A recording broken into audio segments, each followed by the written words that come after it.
S'il existe une alliance entre une vie d'âme très forte et un cerveau subtil et perspicace, le danger suprême sera pour cette âme de saisir les significations et les portées profondes de la vérité divine, de sorte qu'elle semblera avoir une révélation. C'est ainsi que par l'âme, on peut avoir une imitation de la révélation, ce qui n'est en réalité qu'une vie intérieure et naturelle très subtile. En général, lorsque l'âme est forte dans une direction, nous la trouverons forte dans d'autres directions. Et le désir intense de posséder un sens de pouvoir ne sera pas éloigné. Cette vue intérieure intense, cette capacité de saisir rapidement et fortement les choses, demanderont comme complément une occasion de se faire valoir, et cela aura pour effet d'amener d'autres âmes sous son influence. La preuve de la révélation réelle, c'est que le croyant qui la reçoit est manifestement crucifié à tout désir de pouvoir, de position, d'influence. Peut-il accepter qu'on lui résiste, l'assaille, le contrarie, le rejette, sans chercher à se justifier ou à se défendre? Un élément d'autorité personnelle ou de justification personnelle détruira le ministère et discréditera la révélation d'un tel croyant.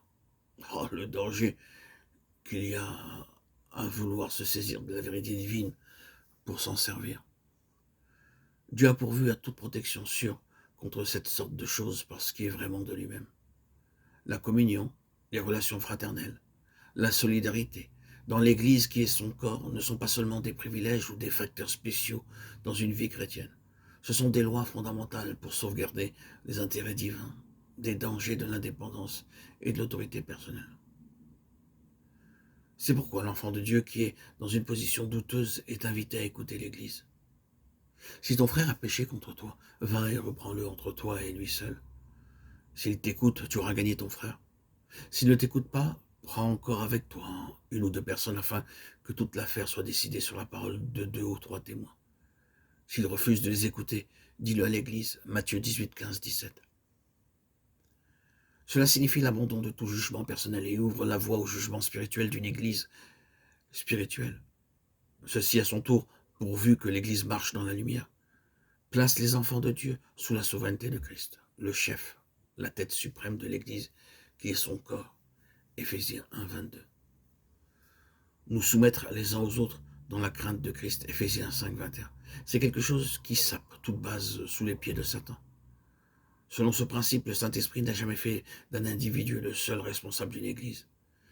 Des anciens et non pas un ancien étaient choisis dans chaque ville et dans chaque église. Dieu ne permet à personne de dominer sur son héritage.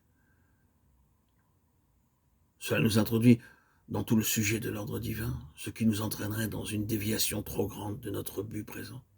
Mais soulignons ici le fait que la loi de la soumission mutuelle n'est que l'accomplissement de cette soumission de Christ à son Père, qui a amené la défaite et la ruine de Satan en ce qui le concerne. À toutes les tentations que Satan offrit à Christ devaient le corrompre par la séduction, même par l'incitation des Écritures.